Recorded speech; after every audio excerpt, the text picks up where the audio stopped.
주의 성령이 이 자리에 임하시고 하나님의 영광이 풍성하기를 소망합니다. 5월 한 달 동안 저희가 어린이 주일, 어버이 주일, 그리고 성령 강림 주일로 하지만 선거신경 고백 강의를 다시 시작하게 되었습니다. 세 번째 시간에서 우리가 배웠던 것은 고백했던 것은 나는 그의 유일하신 아들 우리 주 예수 그리스도를 믿습니다 라는 고백을 했는데, 오늘은 네 번째로 그는 성령으로 잉태 되어 동정녀 마리아에게 낳으시고 라는 이 부분을 함께 살펴보려고 합니다. 근데 어떻게 보면 이 고백은 좀 비이성적이고 비현실적이고 또 비논리적이라고 말하셨습니다. 조금 내려줘요.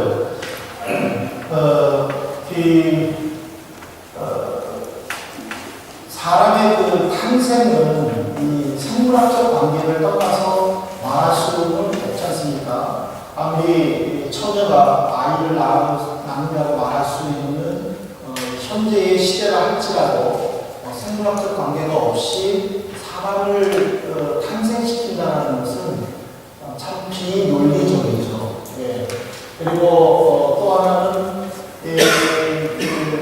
20세기 초반에 영국에서 양을 관계없이 그 양을 완전히 복제해가지고 그 이름을 분리라고 해서 3개가 굉장히 논란 적이 있었고, 또 우리나라에서도 또 인간을 복제할 수 있는 유전자가 발견됐다고 발표해가지고 또 한번 우리나라가 전 세계에 스포트라이트를 받은 적도 있었고, 또 지금 계속적으로 그 게놈 프로젝트라는 이름으로 그 유전자를 통해서 인간을 복제하려고 하는 이런 모습들을 통하여서 예수님도 그래요, 동정녀에게서 나올 수도 있어 라고 또 생각한다는 분들도 좀 차원이 좀 다른 것 같기도 하고, 그러니까는 이 신앙 고백 속에서 이 예수님이 동정녀 마리아에게서 나타나셨다는 이 부분은 참 우리 기독교로서는 어떻게 설명할 수가 없습니다. 그러나 우리가 지금 사도신경을 지금 나의 신앙 고백으로 하면서 우리가 지금 알아가는 과정 속에서 비록 이해가 되지 않더라도 이 부분을 믿어야 되는데, 저는 사도신경 강의를 하면서 저는 성도님들께 두 가지 중에 하나를 선택하기를 저는 원합니다. 첫 번째가 뭐냐면, 기독교는 비현실적이고 비이성적인 집단으로 이를 믿는 자들은 정신병자다. 이게 무슨 말이냐면요, 예수를 이해하려고 하지 않고 또 믿으려고 하지만은 또 여러 가지 그 복잡한 관계 때문에 그 믿음을 포기하는 분들이 기독교를 향해서 이렇게 말들을 합니다. 물론 믿지 않고 또 미치지 않고 어떻게 맨정신으로 내가 믿는 신이 동정녀에게서 태어났다라고 이렇게 비이성적으로 고백할 수 있느냐는 거예요.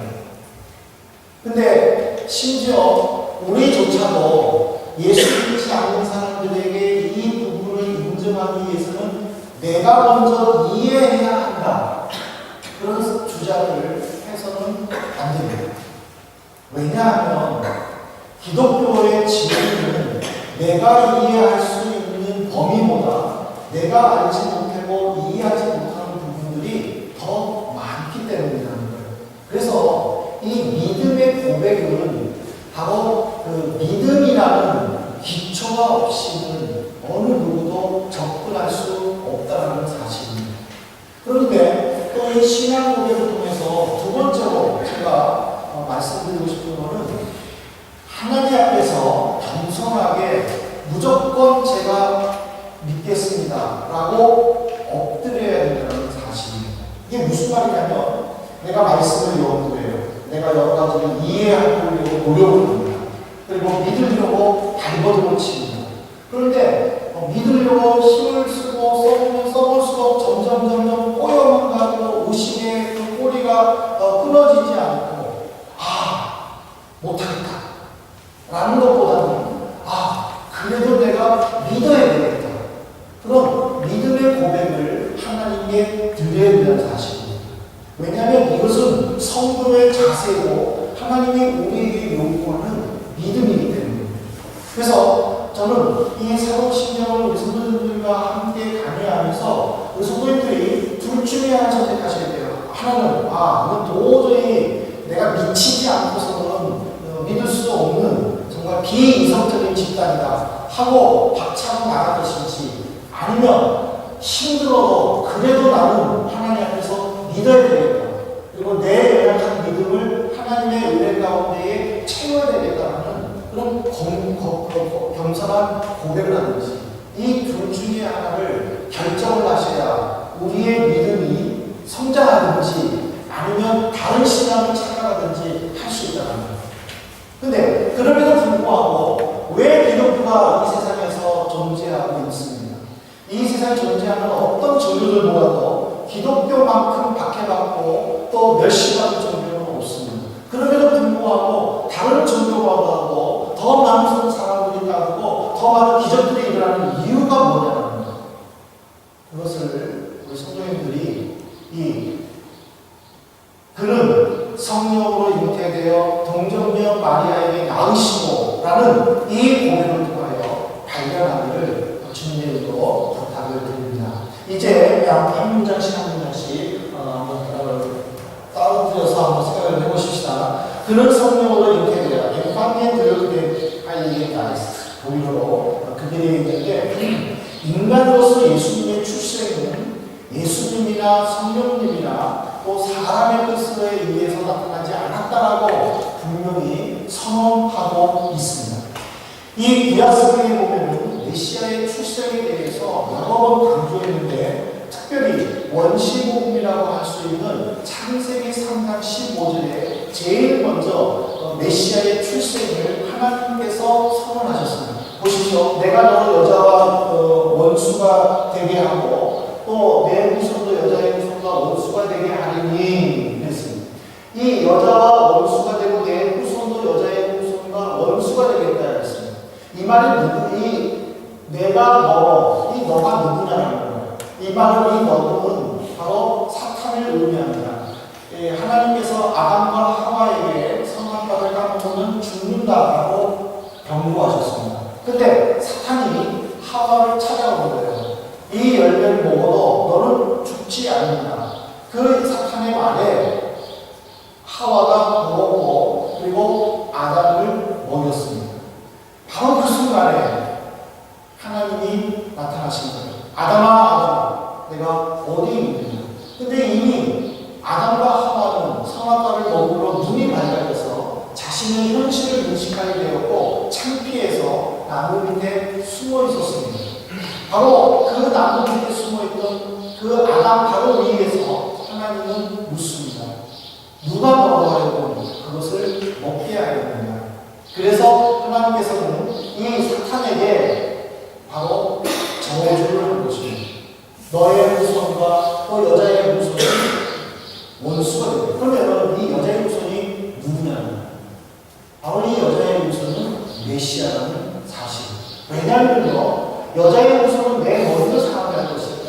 너는 그의 발꿈치를 상하게 할 것이다. 즉, 여자의 후손은 사탄을 완전히 멸망시키지만, 그러나 사탄은 여자의 후손을 완전히 멸망시키지 못할 것이다라는 사실입니다. 사탄은 유대 종교 지도자들을 충동질하여 예수님을 십자가에 못 박게 죽게 하려 했지만은, 그러나 예수님은 3일 만에 살아나셨습니다. 그 3일 만에 살아나심으로 말미암아 사탄의 후손들은 이제는 완전히 멸망했다는 거예요.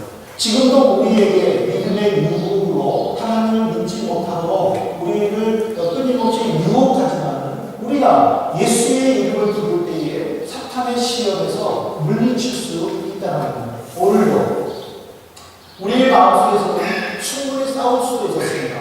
좀 쉬고 싶다.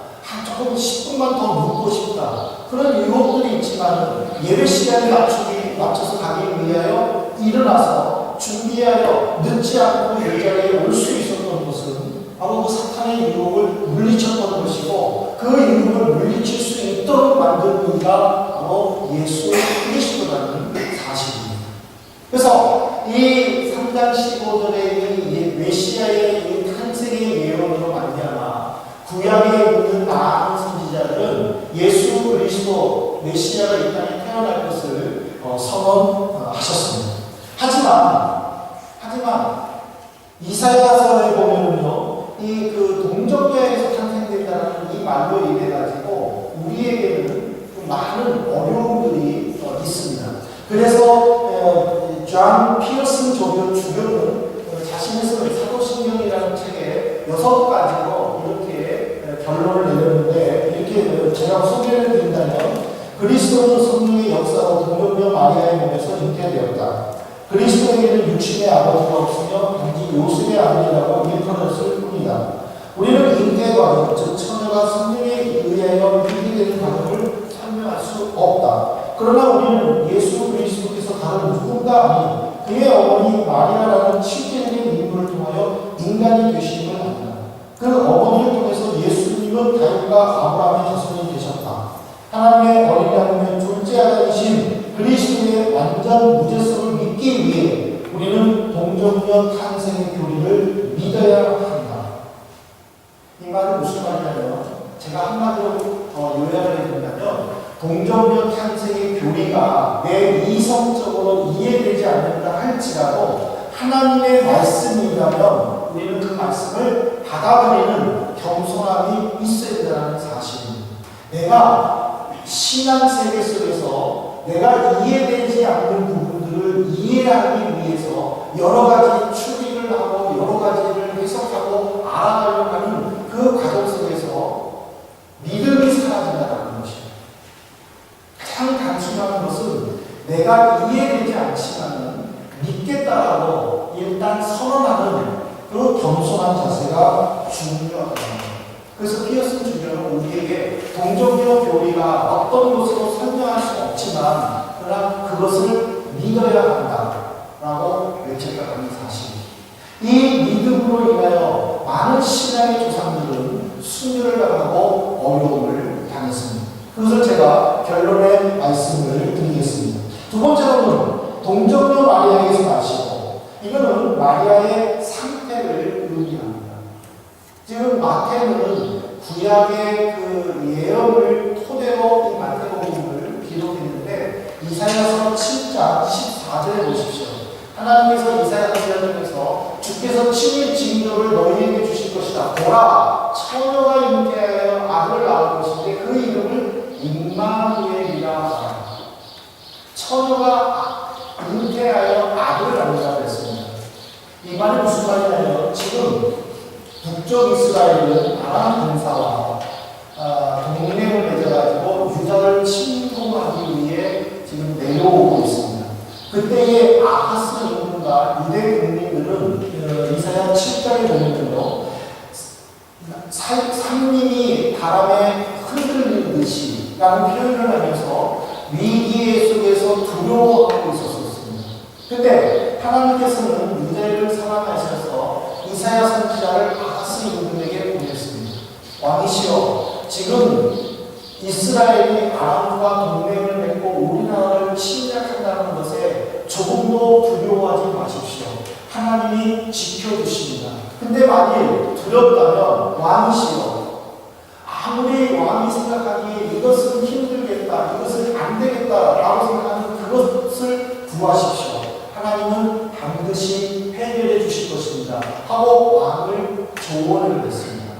그런데 아하스 임금이 7장 12절에 보면 이렇게 말합니다. 나는 구하지 않겠다. 나는 하나님을 실험하지 않겠다. 어떻게 보면 참 믿음이 좋은 것 같아요. 아하스 임금이 하나님을 열심히 믿으면서 이 말을 했다면 하나님도 인정하셨었거든요. 그러나 아하스는 하나님을 믿지를 않았어요. 오히려 바알을 믿고, 그리고 또 몰레에게 제사를 지내고 태양의 여신에게 제사를 지내고 하나님을 뒷전으로 밀어넣던 그런 왕이에요. 근데 그런 왕이 나는 하나님을 시험하지 않겠다고 말하니까 하나님께서 얼마나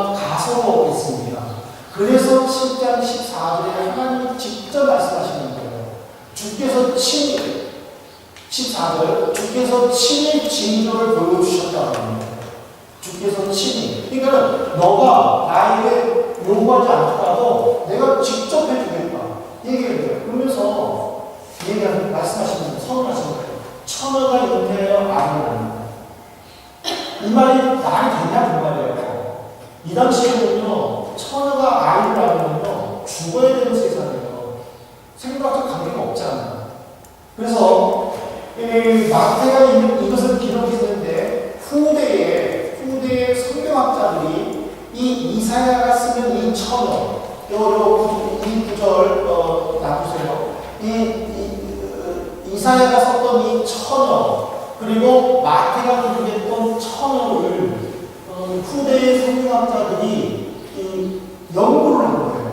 연구를 하다가 결론을 내리기를 이사야가 말했던 이 처녀가 아니다 라고 이야기해요. 이 말은 무슨 말이냐면 히브리 말로는 이 처녀에 대해서 두 단어가 있어요. 하나는 알마하가 있고 하나는 베툴라하가 있어요. 이 알마하라는 뜻은요 처녀가 아니에요. 그냥 젊은 여자예요.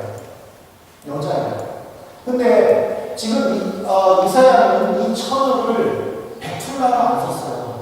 베툴라를 안 쓰고 알마하를 쓴 거예요. 그러면 그냥 결혼 정년기에 이르는 젊은 여자라고 얘기를 하는 거예요. 그러면은 이것은 되는 거예요. 그렇잖아요. 우리가 처녀하고 미혼하고 틀리는 거예요. 그렇잖아요. 미혼이라는 것은 결혼 없이 그냥 관계를 맺을 수도 있는 거예요. 그러나 처녀라는 것은 생물학적 관계를 전혀 맺지 않는 상태를 의미하는 거예요. 그래서 이사야 선지자는 하나님의 말씀을 받아서 이 처녀라는 것을 이 베툴라라는 단어가 있음에도 불구하고 알마하라는 단어를 사용했다. 그런데 마태는 왜 이 알마하라고 써놓은 이 이사야의 말을 베툴라로 바꿨느냐 생각을 하는 거예요. 그래서 그들이 이 연구를 하는데 유대가 멸망하면서 이 고대 아람어가 없어졌어요. 그리고 이 나라가 멸망하면서 이제는 유대에만 살지 않고 흩어져 있는 유대인들이 세계 도처에 있었어요. 근데 이 마태는 이 복음을 기록하면서 세계에 흩어져 있는 유대인들에게 쉽게 그들에게 유대 말을 잃어버렸던 것을 생각나게 하기 위하여 쉬운 말로 가르쳤던, 기록했던 70인역이라는 유대 성경이 있어요. 그것은 고대 히브리어가 아람어가 아니라 조금 더 현대 언어로 변형된 그 유대 말이에요. 히브리어예요. 근데 이것을 이제 마태가 헬라어로 기록하면서 이제는 헬라어에도 이 처녀라고 할 수 있는 그 네아리스라는 단어를 안 쓰고 베툴라라고 연결되는 파테노스라는 헬라어를 사용했다라고 기록을 하고 있어요. 그러니까 이게 무슨 말이냐면 마태는 이 이사야의 기록에서 처녀가 잉태한다는 이 말을 그 당시에 보통 젊은 여자라는 말을 쓰지 않고 베툴라라고 이해를 하였고 그래서 파테노스라는 헬라어를 사용했다는 것이죠. 근데 이 유대학자들이 또 이 성경을 마태를 기록을 하다가 마태복음 1장 18절부터 19절에 있는 내용을 가지고 또 그들은 태클을 걸었어요. 뭐라고 했냐면요, 특별히 18절에 보면요, 마리아가 요셉과 약혼하고 동거하기 전이라고 이야기를 했어요. 근데 19절에 보세요. 19절에 보면은 어떻게 나오냐면 그의 남편 요셉이라고 나왔어요. 18절에서는 약혼하고 동거하기 전이라고 했는데 어떻게 19절에서는 또 남편이라고 얘기를 했느냐라는 거예요. 여기에 대해서도 많은 성경학자들이 또 연구를 많이 했어요. 그러다가 어떤 결론을 도달했느냐면 유대에는 세계 여러 나라의 그 있지 않냐는 독특한 결혼 제도가 있다라고 합니다. 저도 들은 얘기인데 이 유대는요 세자 3단계의 결혼 관계가 있답니다.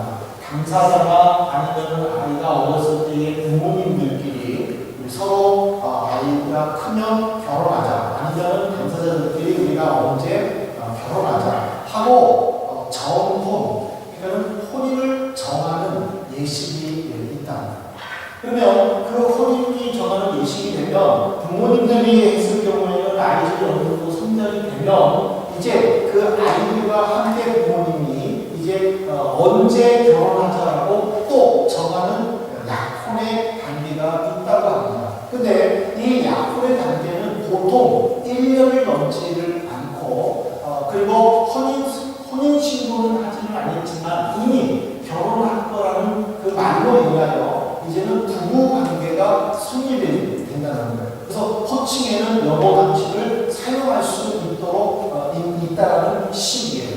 그래서 이 시기에 둘은 떨어져 있지만은 순결과 정결함을 지켜야 되고 이 둘 중에 한 사람이라도 잘못된 일이 발생할 경우에는 반드시 이 공개 재판을 통해서 문제를 해결해야 된다는 거예요. 그래서 유대인에게 있어서는 이것이 공개 재판으로 인해 가지고 잘못된 사람들을 죽이게 되는 법적 책임을 묻게 된다는 거죠. 그래서 요셉이 가만히 끊고자 한다는 이 말은 뭐냐면 바로 이 단계에서 마리아에게 잘못된 일이 일어났고 차마 자기 손으로 마리아를 죽일 수 없어가지고 가만히 혼인 관계를 끊으려고 했다는 사실입니다. 근데 이 관계가 지나게 되면 이제 그 결혼의 예식을 통해서 비로소 부부가 합방하게 되는 것이고 그때는 이혼해서는 안 되는 것이 유대인의 결혼 법칙이었어요. 그러면 이 언제 결혼하자 이 정혼한 시기 때에 남자는 무엇을 하느냐? 바로 부부가 함께 살 집을 만든다는 거예요. 자기가 부부가 함께 살 집을 만들고 나서 다 끝나고 나면 이제 신부집에 가서 내가 신부를 데리고 가겠습니다 하고 이제 예식을 올리는 단계죠. 그러니까 이 세 가지의 복잡한 단계를 거쳐야 되는데 우리는 이런 질문을 할 수 있어요. 그건 유대인의 사정이지 왜 우리가 그것을 알아야 되느냐? 우리는 물어볼 수 있어요. 그냥 믿으면 되지 않느냐? 근데 이게 간단한 문제가 아니에요. 왜냐하면 이 단어 하나 때문에 마태복음 1장 18절 이 단어 하나 때문에 AD 200년부터 500년 사이에 이 교회 시대에 가장 많은 이단들이 일어났었고 이걸로 말미암아 교회가 많이 혼란스러웠고 그리고 목사들까지도 이단의 유혹에 넘어가서 제대로 교회를 지키지 못하는 그런 어려움들이 있었다는 거예요. 그래서 하다못해가지고 지금 터키의 이 칼테돈이라는 곳에서 AD 451년 10월 8일부터 11월 1일까지 약 28일 동안 600명의 신학자들이 모여서 주요 목사와 그리고 또 신학자들이 모여서 이 동정녀 탄생 교회를 확정을 지었다는 거예요. 그러니까 얼마나 약 200~300년 동안 교회가 힘드니까 교회를 지키기 위해서 이 교리를 정했는데 그 내용을 소개시켜드리면요. 그리스도는 신성도 완전하고 임성도 완전하고 그리스도는 완전한 신성을 가지고 계시고 또 완전한 임성을 가지고 계셔서 진정한 하나님이시요 또한 진정한 사람이다. 예수님의 신성과 임성은 두 성격이 서로 혼동되어 있지 않고 하나가 다른 곳으로 들어가서 잠입하지도 않고 그 길을 따라서 서로 대조되어 있지도 않고 연합함으로 없어지지도 않습니다. 좀 어렵죠? 근데 이거 쉽게 이해하시면 됩니다. 예수님은 완전한 하나님이시고 완전한 사람입니다. 그 이상 그 어떤 것으로 의심하거나 또는 난 도저히 이해 못하겠다 하고 미리 포기하지 말라는 사실입니다. 왜 이렇게 우리가 동정녀 탄생을 믿음의 고백으로 받아들여야 두 가지입니다. 첫 번째로는 성경의 증거이기 때문입니다. 성경은 예수님만 초자연적인 방법으로 태어나지 않았음을 증언하고 있습니다. 구약성경에 이삭이 태어났을 때의 과정과 신약성경에 세례 요한이 태어났을 때의 과정을 보면은 각각 그의 엄마 사라와 엘리사벳은 인간적으로 생기가 끊어졌다고 성경에 기록되어 있습니다.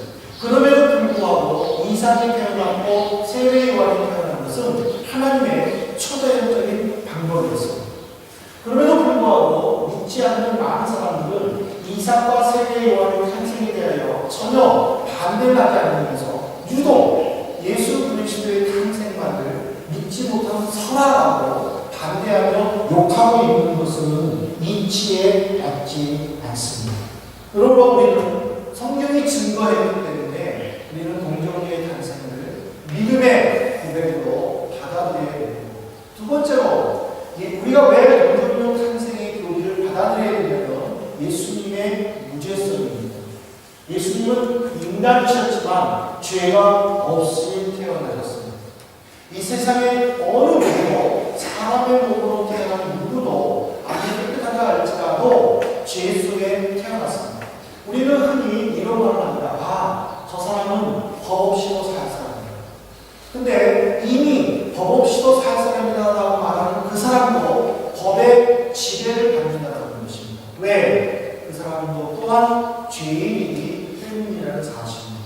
하지만 우리가 예수님의 동정녀 탄생 교리를 믿는다는 것은 예수님은 죄가 없다는 것을 우리에게 가르쳐주는 것입니다. 그러므로 우리는 이 예수님의 동정녀 탄생 교리를 고백하는 그 순간 예수님을 완전한 하나님이시고 완전한 인간으로 고백하게 되는 것입니다.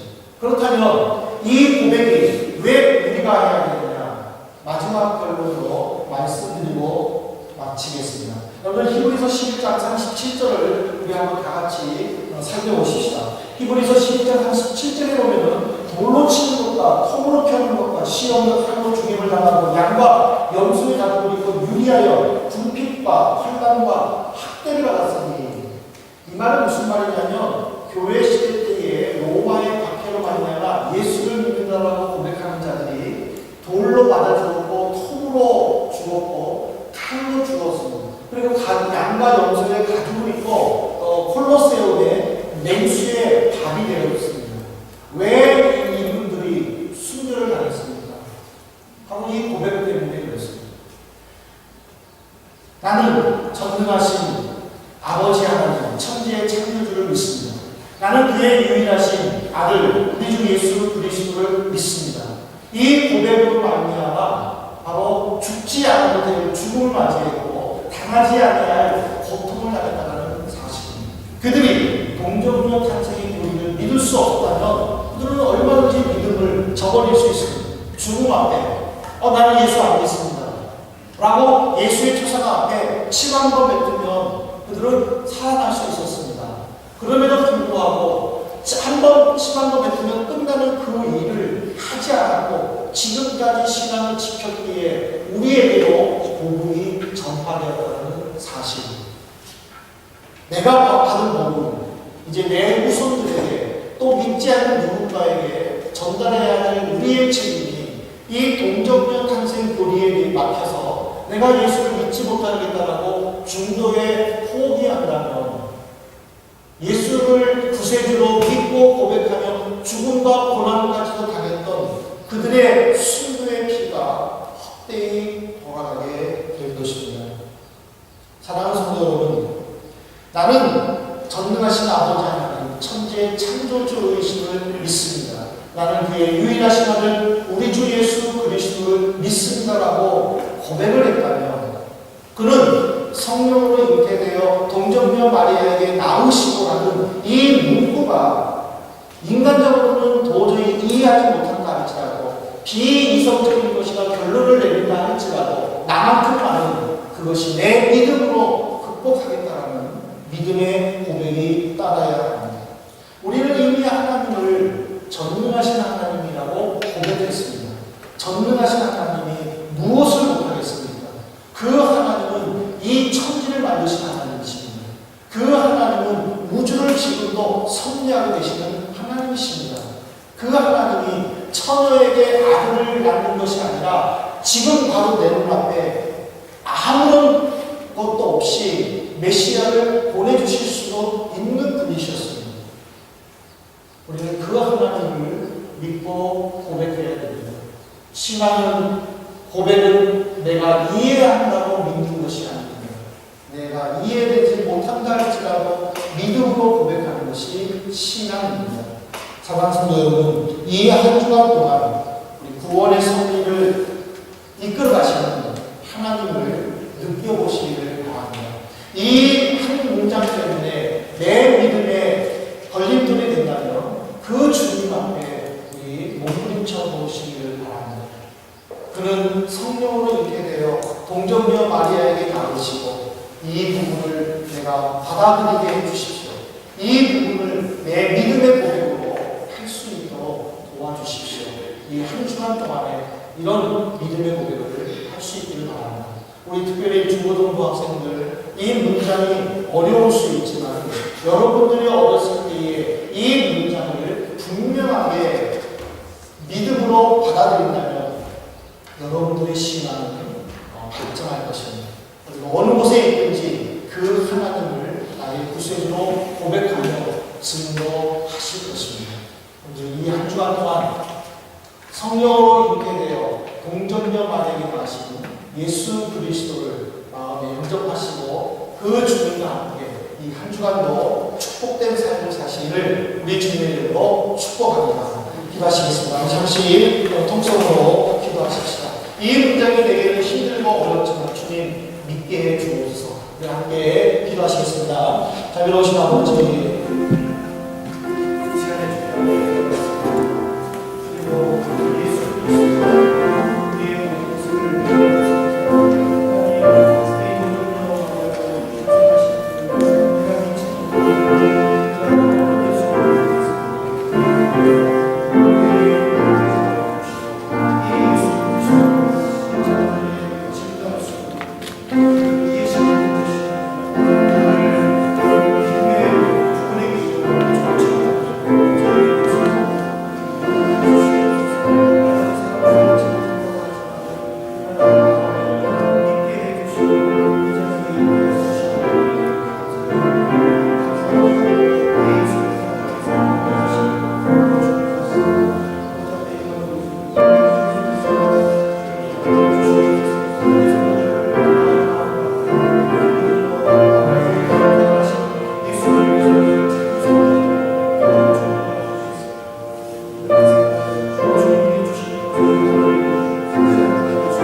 믿지 않는 사람들은 포기하고 기독교는 비이성적인 집단이라고 판단할지라도 우리들만큼은 믿지 않는 사람들이 있음에도 불구하고 나에게는 믿음을 주어서 그 예수 앞에 믿음의 고백을 할 수 있게 하시는 감사하면서 보내는 이 한 주간이 될 수 있도록 함께하여 주옵소서.